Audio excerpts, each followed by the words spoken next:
Yo, what's going on, guys? And today let's talk about one of my more intriguing players that I think in this year's draft class, one that I've come to thoroughly enjoy, the German for Texas Tech, Christian Andersen Jr. His father went to Virginia Union College. He's from Berlin himself and played overseas.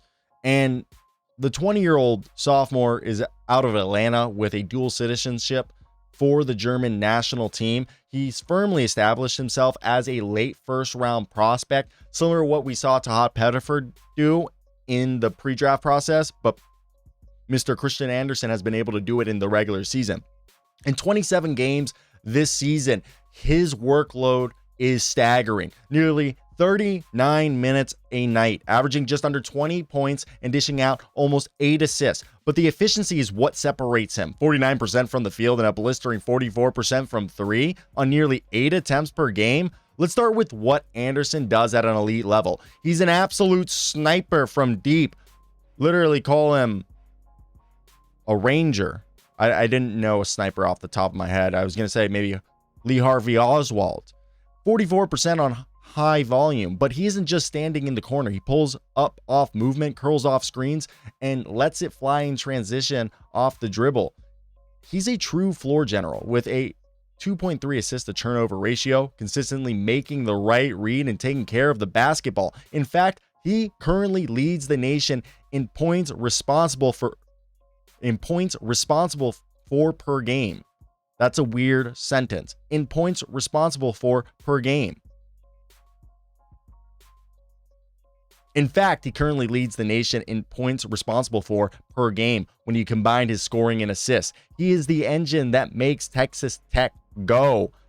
And in the pick and roll, he's a maestro, patient, precise, cerebral, using his handle to freeze, change gears, and get past defenders while delivering dimes to rolling bigs or cutting slashers. And he plays with such confidence, never gets sped up by pressure, and controls the tempo every time he's on the floor. Defensively, he has active hands, plays at the point of attack, does a good job of containing, racking up over a steal a game by just reading the passing lanes, playing the gap, and having the anticipation as a point of attack defender.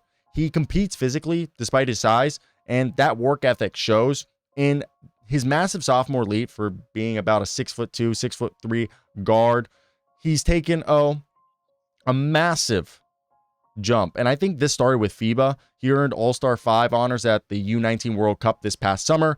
And his physical limitations are real and they're impossible to ignore. I mentioned it earlier. He's 6'3", 180 pounds. He lacks the ideal bulk and isn't someone who has a huge wingspan to make up for the height. And that limits his switchability. A lot of teams aren't as fond on guards who aren't 6'4" or above. And his ability to finish through contact is seen as he's somebody who doesn't really try to drive through guys, but tries to be more deceptive when he does get into the paint. And when big bodies collapse on him, he can struggle to convert, which is why he relies so heavily on his floater to score around the rim. His 3.2 turnovers per game spike when he tries to force the issue. He can get a little loose with the rock in traffic. He isn't someone who has elite explosion in terms of his athleticism or vertical pop. He won't blow by guys with sheer burst, relying instead on deceptive craft and change of pace, like he's changing gears to create separation. Defensively, his size makes him a target for bigger and more athletic players who can post up or simply shoot over the top of him. He also had some rough outings in some big games. 7-point game against Houston, an inefficient 8-point outing versus Illinois early on, showing he can bottle up against elite players who are pro athletes. And while his percentages are great on the season, he had a rough patch in late January where he shot under 40% in 4 out of 5 games. Some scouts also question if he can consistently create his own shot outside of ball screen actions against set NBA defenses. And that's something where if he isn't going to play for a team that allows for a lot of ball screens, he's not going to be able to probably be someone who is a top 3 scorer on a team. So what's the bottom line? Christian Andersen is someone that I think you should take in the first round because of the passing, the ability to orchestrate from the point guard spot, and being one of the true table setters who takes care of the basketball.